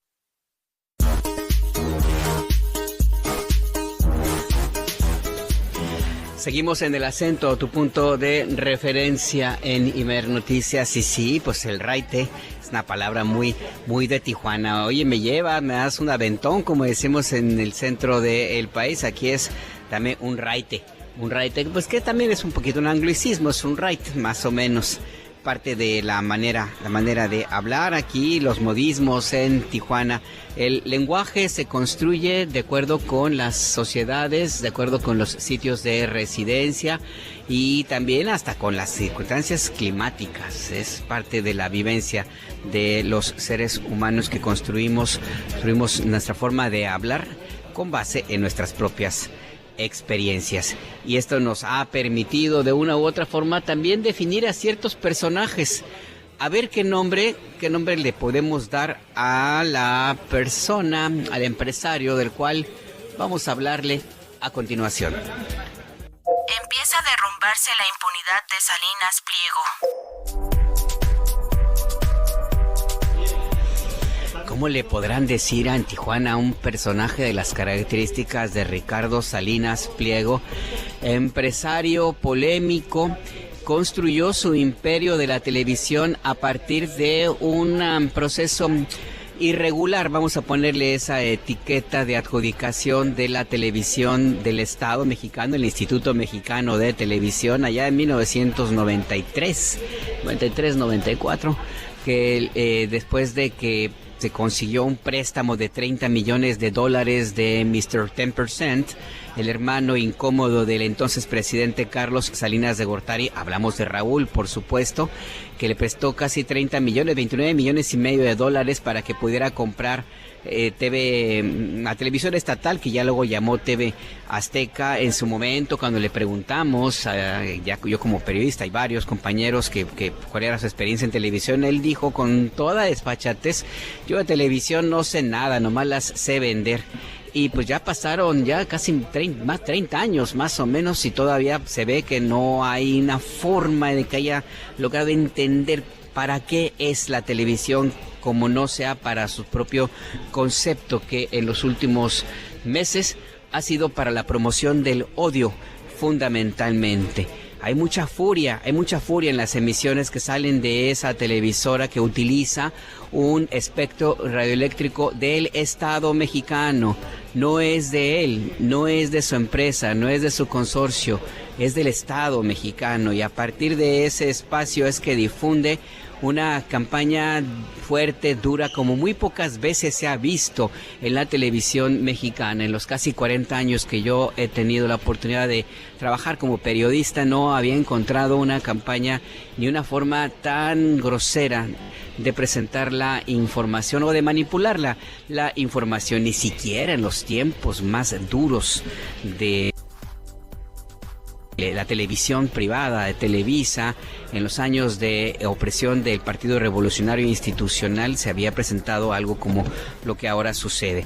Hay razones quizá para este comportamiento del empresario y su televisora, y una de ellas es que pues ese manto de impunidad, el muro de impunidad, ahora que estamos aquí en Tijuana, Baja California, que construyó con el respaldo del Poder Judicial, que fue encabezado en los últimos tiempos por Norma Piña y sus compañeros ministros, ya empieza a derrumbarse. Ya no están las ministras y ministros que protegieron a Ricardo Salinas Pliego, ya el cajoncito donde una propuesta de amparo para una resolución de amparo para determinar si pagaba o no impuestos, que permaneció guardada un año, casi un año, en el cajón del ministro Luis María Aguilar. Ese cajoncito ya no está. está vacío y esos expedientes que Ricardo Salinas Pliego pagó para que pues no se dieran a conocer o que se mantuvieran pues guardados, ya están en donde deben encontrarse y empieza a haber resultados. Esta semana la Suprema Corte de Justicia tomó una determinación en contra de un amparo que había promovido Grupo Salinas, y estas últimas horas se dio a conocer que un tribunal federal revocó la protección que un juez le había otorgado a Grupo Azteca, a Ricardo Salinas Pliego, para no pagar más de $580 millones que le debe a inversionistas de Estados Unidos. En 2017, recuerda usted, Ricardo Salinas Pliego hizo una emisión de bonos de deuda que se vencieron un par de años después, pero con el argumento de que en ese momento había la pandemia de la COVID-19, logró, con el amparo de un juez comercial, un juez civil de Ciudad de México, que le tomó esta resolución, logró que se le impidiera, que se suspendiera el pago, con el argumento de que la pandemia le había causado dificultades económicas a su televisora, sin tomar en cuenta de que nunca suspendió actividades, que obligó a sus empleados a trabajar a pesar de la pandemia, lo cual provocó fatalidades, enfermedades, personas que perdieron la vida por ir a trabajar, obligados por Ricardo Salinas Pliego en plena pandemia. Cuando la emergencia se superó, el mismo juez tomó la determinación de que no podían cobrar los acreedores estadounidenses porque todavía había casos de COVID y por la existencia sola del SARS-CoV-2 todavía presente en la Tierra, pues era suficiente para que no pagara. Es más, le puso una fianza a Ricardo Salinas Pliego de menos de $1 millón, para que con esa fianza, que se supone que es como una garantía de que va a cumplir con las responsabilidades comerciales que tiene este acreedor, pues era suficiente para cubrir los $580 millones que debe a inversionistas estadounidenses. Ese muro de impunidad empieza a derrumbarse. El magistrado Juan Jaime González Vargas determinó que no es posible suspender de manera genérica el cumplimiento de las obligaciones de TV Azteca y determinó que tiene que cumplir con estas responsabilidades comerciales. El juez pidió las garantías necesarias para que siga este proceso y pues que ya cumpla Ricardo Salinas Pliego con esta deuda que se niega a pagar. Después de que se conoció esta decisión, Grupo Salinas dijo que está en diálogo con sus acreedores en Estados Unidos. En un comunicado dijo que la decisión del Tribunal Federal es contraria a derecho y se refiere a una cuestión meramente accesoria, sin incidencia en el centro del debate, ni tampoco que tenga implicaciones algunas respecto al fondo del caso. Eso dice Ricardo Salinas Pliego, quien dice que va a prevalecer la correcta interpretación del Estado de Derecho. No hay que olvidar que la presidenta Claudia Sheinbaum dijo ayer justamente que hay empresarios, hay personajes como Salinas Pliego que utilizan esta figura del Estado de Derecho para no pagar impuestos, para no cumplir con sus responsabilidades. Sobre este tema, la presidenta Claudia Sheinbaum fue cuestionada esta mañana y esto respondió. Este empresario, durante la época de la pandemia, hace un recurso jurídico a un juez en la Ciudad de México para decir que por la pandemia no está en condiciones de pagar sus deudas en Estados Unidos. En aquella época se le dan razón y empresarios estadounidenses abren un arbitraje en México. ¿Qué opina el Estado mexicano referente a esto? El día de ayer, digamos que lo que hacen es revisar nuevamente el caso y decir, pues no, ya no tiene razón, sí tiene que pagar. Una cosa es la pandemia y otra cosa es ahora. En pocas palabras, seguro va a sacar al rato un tuit diciendo que no es cierto, pero ese es el informe que nos dieron de lo que está ocurriendo. Todavía tiene otros procedimientos también en los tribunales de la Ciudad de México. ¿Cree que corran las mismas suertes? Pues tienen que resolver en los siguientes días, semanas, sobre este tema. De resolver en sentido contrario, ya no es válido, digamos, la controversia. ¿Por qué? Porque ya se resolvió de parte de estos juzgados. La presidenta Sheinbaum informó que la procuradora fiscal de la Federación, Grisel Galeano, y el secretario de Hacienda, Edgar Amador, eventualmente serán quienes se reúnan con el grupo de inversionistas que reclaman que Ricardo Salinas Pliego cumpla su palabra y les pague los $580 millones que les debe. Estamos esperando a que se resuelva este tema, a ver cómo resuelve el Tribunal de la Ciudad de México para tener esa reunión. Le pedí a la Procuradora Fiscal y al Secretario de Hacienda pues que sean ellos quienes atiendan a quienes nos pidieron esta reunión. Ahí pues lo que ha comentado la presidenta Sheinbaum a propósito de Ricardo Salinas Pliego y este muro de impunidad que empieza a derrumbarse después de décadas en que los tribunales mexicanos, en que la Suprema Corte de Justicia de la Nación, que ya no está, le protegió. No hay que olvidar, Ricardo Salinas Pliego debe más de 74,000 millones de impuestos que no quiere pagar, no los quiere pagar. Así, simple y sencillo. Estados Unidos, pieza clave en el huachicol fiscal.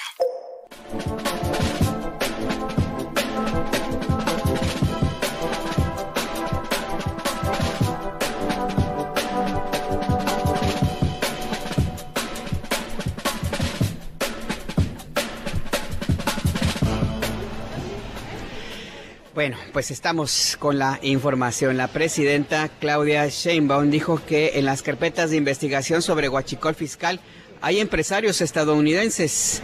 Esto que pues se publicó en la agencia Reuters, pues lo ha confirmado la presidenta de la República. La información con Jessica Martínez.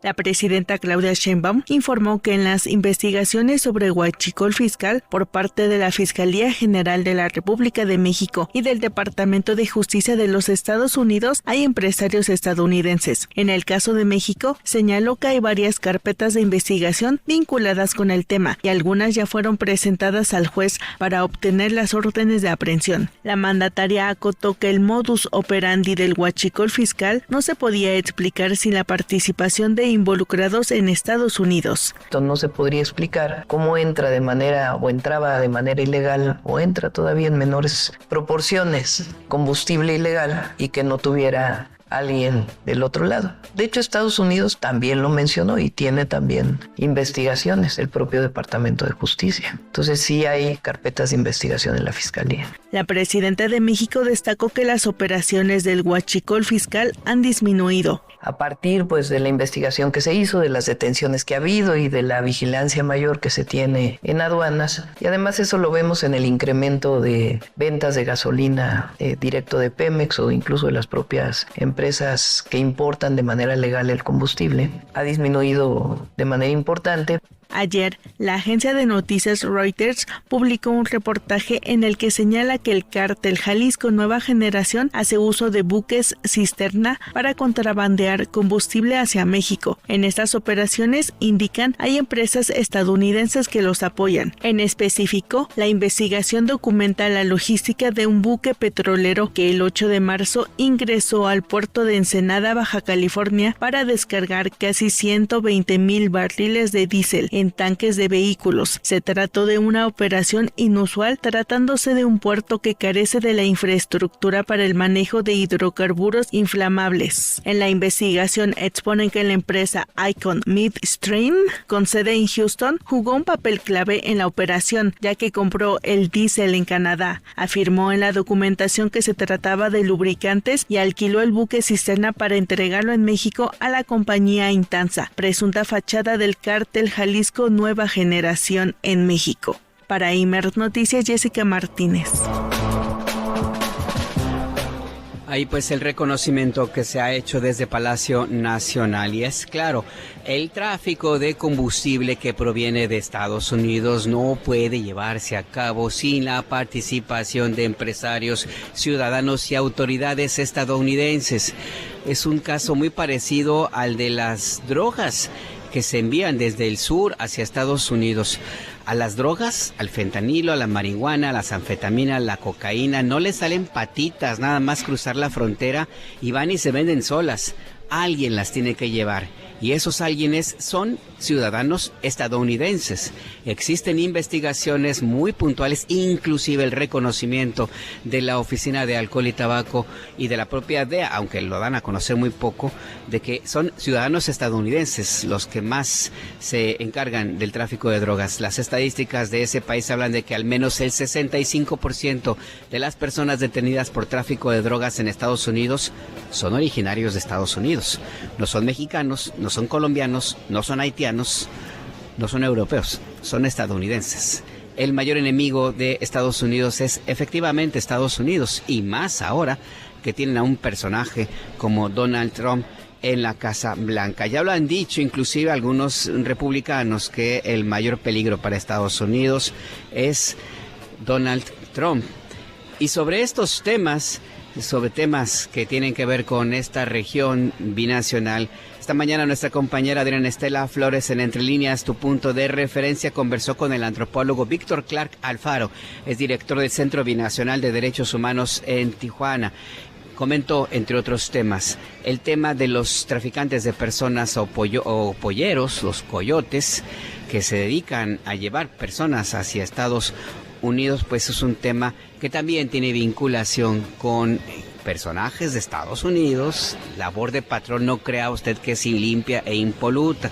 Ha habido también casos e investigaciones de agentes de la patrulla fronteriza que han sido detenidos por colaborar con redes de esclavitud de personas. Los coyotes son parte de una cadena que tiene como su eslabón final el capitalismo salvaje que existe en Estados Unidos, ese proceso de selección natural que obliga a que solamente los más fuertes, los que les pueden rendir más, son a quienes se les permite de una u otra forma cruzar la frontera y llegar a trabajar y entregar su vida en las empresas estadounidenses. Escuchemos. Los coyotes siguen ahí. O sea, para mí los coyotes son un mal necesario. Y no solo eso, los coyotes, desde mi análisis y tanto estudiaron los coyotes, son los intermediarios entre la mano de obra barata del tercer mundo y el capital norteamericano que está esperando recibir la mejor mano de obra barata. Y esos personajes, que son miembros del crimen organizado y que seguramente ahora son considerados terroristas, son los que están llevando la mejor mano de obra al capital norteamericano. Son los intermediarios.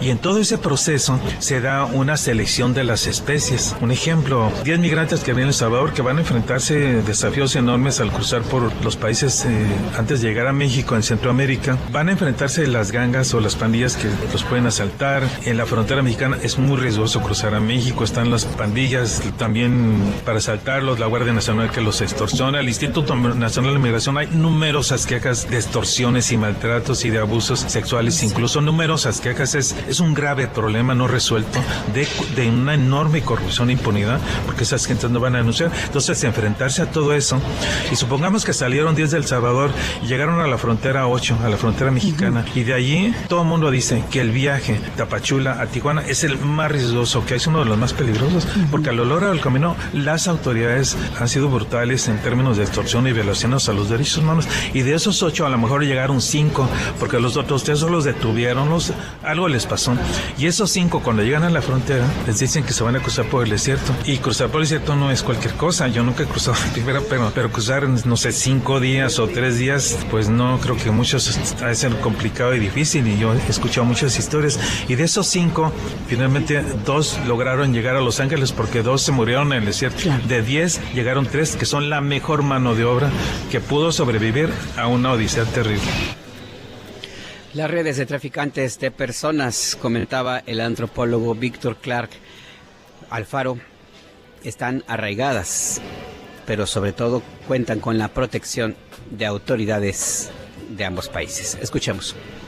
Por supuesto, eso es obvio y evidente que el crimen organizado y la delincuencia funciona y funciona muy bien el engranaje porque hay autoridades involucradas. Sí, eso ha sido de siempre. Yo cuando comencé a estudiar el fenómeno de los polleros, haciendo trabajo de campo como antropólogo, pues había polleros que tenían cuotas mensuales, los polleros que cruzaban mucha gente, los más grandes, que cruzaban 1,000 personas por semana. Por ejemplo, hablo de los principios de los fines de los 80s, principios de los 90s, tenían cuotas con la Policía Federal mensuales locales. Y estaban los locales, que son con los que yo más me he enfocado, que pagaban cada vez que la policía los veía, la policía municipal le daban su cuota, ¿no?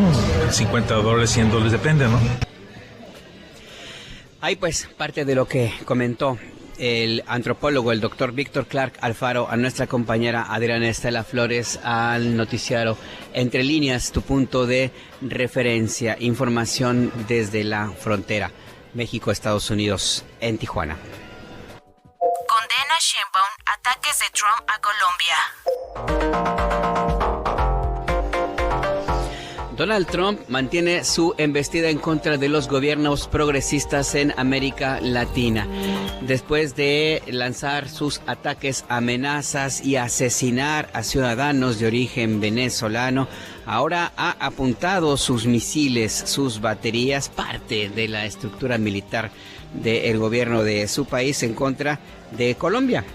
Ha criticado fuertemente a Gustavo Petro, le quitaron la visa de turista a Gustavo Petro.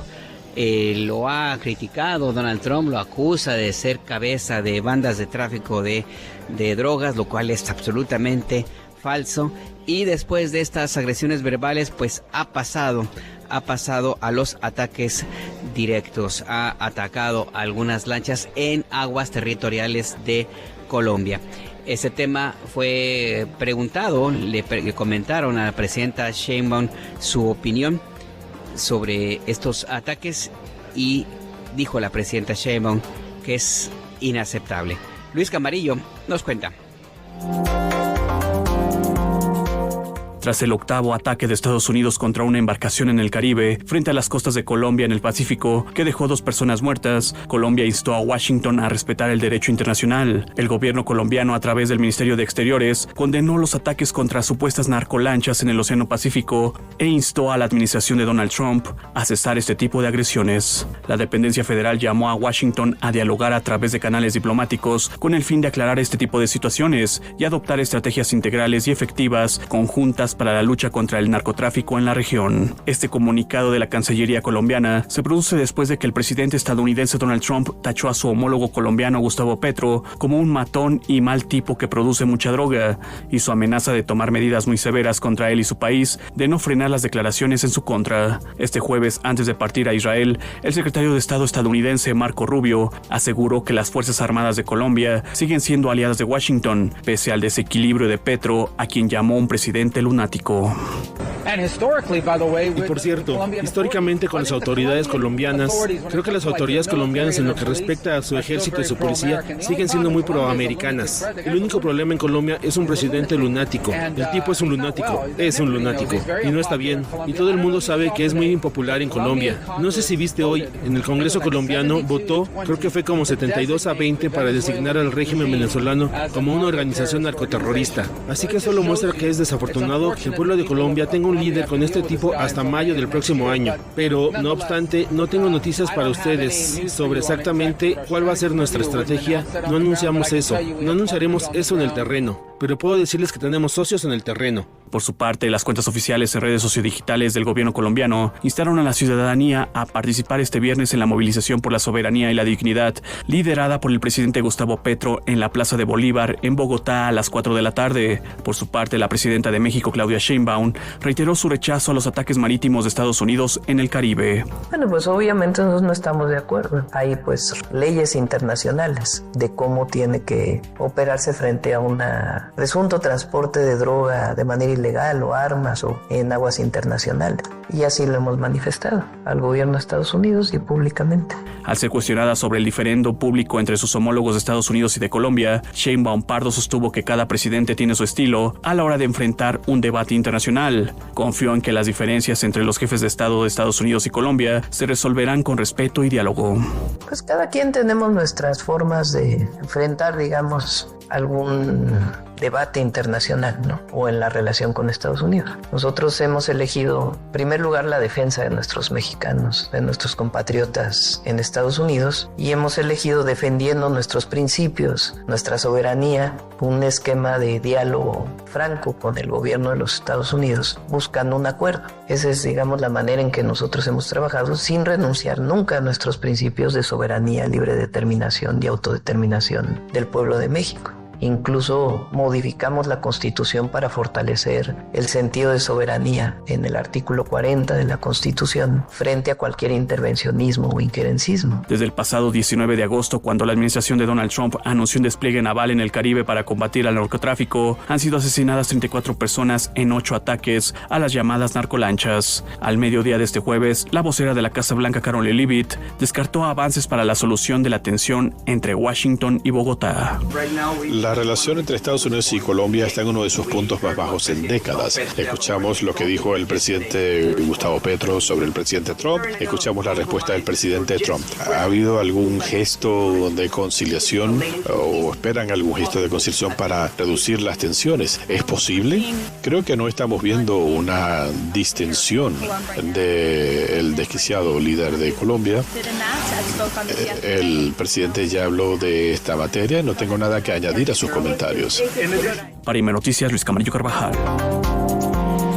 Bueno, Donald Trump publicó un mensaje en la Casa Blanca donde destaca que su gobierno ha decomisado una cantidad importante de drogas y habla de una cifra que ha decomisado Estados Unidos, más o menos unas 69 toneladas de droga, y lo presume como el gran logro de su país.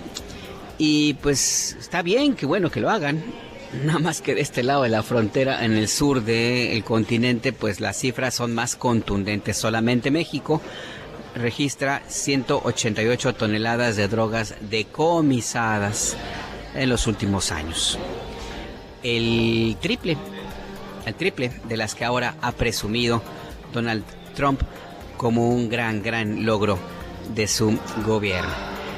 En fin, pero mientras tanto, estos temas de la delincuencia organizada pues no solamente se refieren a América. En Europa también, allá también se cuecen habas, pues tampoco cantan mal las rancheras. Hay investigaciones por el robo del pasado domingo de joyas de la corona francesa valuadas en más de 88 millones de euros. Este jueves se dio a conocer un video donde muestra cómo huyeron dos de los presuntos ladrones. De 4 presuntos ladrones. Se muestran los sospechosos que bajan tranquilamente por una plataforma mecánica montada en un camión para huir, lo que se supone un giro en la investigación, ya que la directora del Louvre, Laurence Descartes, reconoció que las cámaras de seguridad no detectaron a tiempo a los intrusos. Hay parte de las investigaciones hablan sobre la conducta irregularidad de autoridades del museo que pues tuvieron este tipo de comportamientos, que no se percataron de lo que sucedía curiosamente, y que el área de donde se llevaron las joyas pues es la menos vigilada de todo el museo. Aún directora del Louvre, porque el presidente Emmanuel Macron no aceptó su renuncia, admitió ante el Senado francés que el sistema de seguridad interno funcionaba. Vamos a escucharla. Esta tragedia ha conmocionado profundamente al personal de seguridad del Museo del Louvre, ha conmocionado profundamente a nuestros conciudadanos, ha conmocionado profundamente a todos aquellos que aman el Louvre y admiran nuestras colecciones, más allá de nuestras fronteras. La emoción está al mismo nivel, que presenta el patrimonio que nos han robado. Con su violencia, este robo daña a nuestras instituciones en su misión más profunda. Créanme que, para mí, no se trata de evadir ni de negarlo. A pesar de nuestros esfuerzos, de nuestro trabajo diario y decidido, nos hicieron fracasar. Nos arrebataron 8 objetos de inmenso valor para el patrimonio histórico de nuestro país, conservados en el corazón histórico del Louvre. Conservés dans le cœur historique du Palais du Louvre, nous ont été arrachés. Ahí pues lo que sucede con el Museo del Louvre. Pero de París vamos ahora a Ciudad de México, porque la jefa de gobierno, Clara Brugada, pues rindió homenaje a los policías que participaron en las movilizaciones por lo sucedido el 2 de octubre de 1968. Nuestra compañera Guadalupe Franco tiene la información. Adelante, Guadalupe, buenas tardes. ¿Qué tal, Alberto Auditorio? Muy buenas tardes. La jefa de gobierno de la Ciudad de México, Clara Brugada, reconoció y rindió homenaje esta tarde a las y los policías capitalinos que participaron en las movilizaciones por el 57 aniversario del 2 de octubre en la capital del país. Al encabezar la entrega de reconocimientos y condecoraciones a policías, la jefa de gobierno destacó el heroísmo y el actuar de las y los agentes en favor de la construcción de la paz en la Ciudad de México. Así lo dijo. Es el caso también del papel de contención, de resistencia para evitar una confrontación directa a pesar de poner en riesgo su propia integridad física por el bien de la ciudad y para garantizar que la policía es constructora de paz y no de confrontación, como sucedió el 2 de octubre. Ese es el heroísmo cotidiano que hoy venimos a reconocer. Frente al altar a la patria, en el bosque de Chapultepec, la jefa de gobierno destacó la labor de las y los policías para reducir en 60% los delitos de alto impacto y bajar en 50% los homicidios dolosos en la ciudad respecto a 2019. Es por ello que en lo que va de esta administración se han otorgado más de 11,000 reconocimientos a la labor de las y los policías que son garantes de paz y de los derechos fundamentales en la ciudad, destacó Pablo Vázquez, secretario de Seguridad Ciudadana capitalina. Vamos a escucharlo.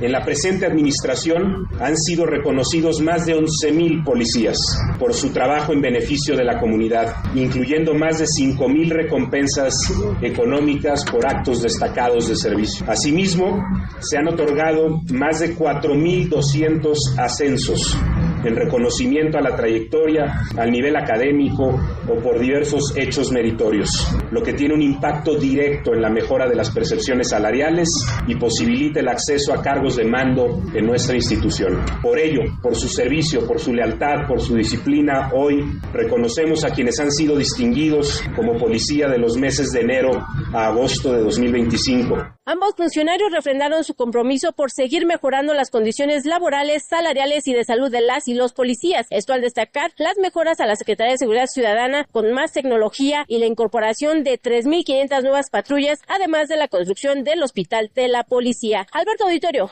mi reporte. Gracias a nuestra compañera Guadalupe Franco. El Instituto Nacional de Salud Pública ha publicado un estudio acerca del impacto económico de los accidentes de tránsito. La información con Patricia Ramírez. La Auditoría Superior de la Federación presentó el segundo informe de la Cuenta Pública 2024, correspondiente al último año del expresidente Andrés Manuel López Obrador, en la que se determinó un monto pendiente de aclarar de más de 5,161 millones de pesos. El gasto federalizado tiene observaciones por 4,607 millones de pesos y el Poder Judicial un poco más de 272 millones de pesos. David Colmenares, titular de la Auditoría Superior de la Federación, mencionó el desglose de las irregularidades encontradas. Por su parte, por lo que hace al sistema subnacional de gobierno, en específico las entidades federativas, se detectaron presuntas irregularidades por más de 4,600 millones de pesos, de los cuales desafortunadamente más del 35% de este monto fue determinado en las auditorías efectuadas a los servicios de salud. En los recursos destinados a estados y municipios quedan por aclarar en el rubro de salud 1,591 millones de pesos, en educación 992 millones de pesos y para infraestructura física 1,391 millones de pesos. Por otro lado, Colmenares destacó que se recuperaron más de 1,000 millones de pesos que serán canalizados a bienes y servicios en favor de la población mexicana, cantidad que forma parte de los más de 28,000 millones de pesos recuperados en las auditorías realizadas desde 2018. Asimismo, reconoció que los gobiernos de la Ciudad de México, Querétaro, Quintana Roo, Sinaloa y Zacatecas no tuvieron esos montos por aclarar durante esta revisión. Resulta necesario destacar que las observaciones vinculadas al indebido ejercicio de recursos públicos aún podrían, de ser el caso, ser aclaradas por las entidades fiscalizadas en la etapa de seguimiento, por lo que es de suma importancia atender las notificaciones que realizaremos como consecuencia de esta segunda entrega de informes. Los entes observados tendrán 30 días para hacer las aclaraciones. Si no existe aclaración, esto se convierte en irregularidad. Finalmente, Colmenares adelantó que han desarrollado la primera herramienta de inteligencia artificial aplicada a la fiscalización, que procesará, identificará y extraerá información de manera automática para que los auditores simplifiquen tiempos de procesamiento y análisis, misma que será presentada el próximo mes de noviembre. Para Imer Noticias, Patricia Ramírez. Ahí los datos sobre el impacto económico de los accidentes de tránsito. En el cierre del acento, tu punto de referencia, le recordamos, estamos en Tijuana. El otro lado. El otro lado. Sustantivo abstracto. Frase con ubicación geográfica para referirse a Estados Unidos. Voy a ir al otro lado, ¿necesitas algo? Si tienes la fortuna de ser tijuanense por nacimiento o adopción, es casi un requisito conocer y usar en la vida cotidiana estas frases. Fusión 102.5 FM.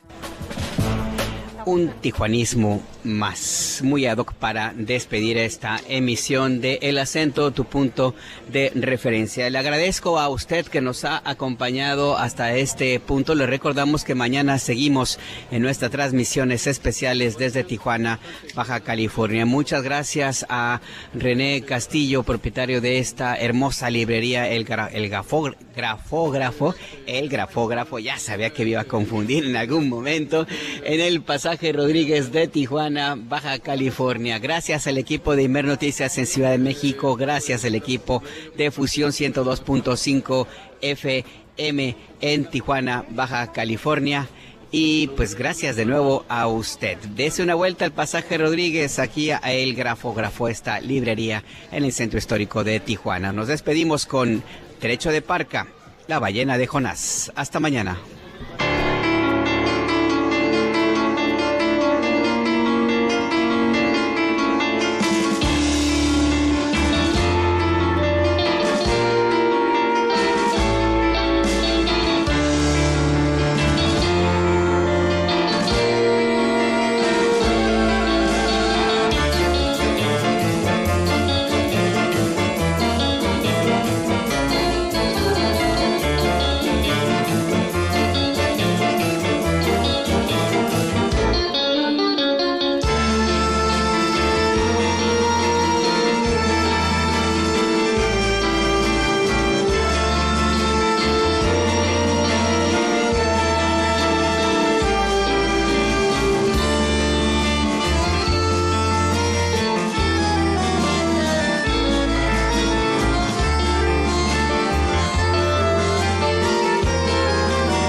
El Acento, con Alberto Nájar.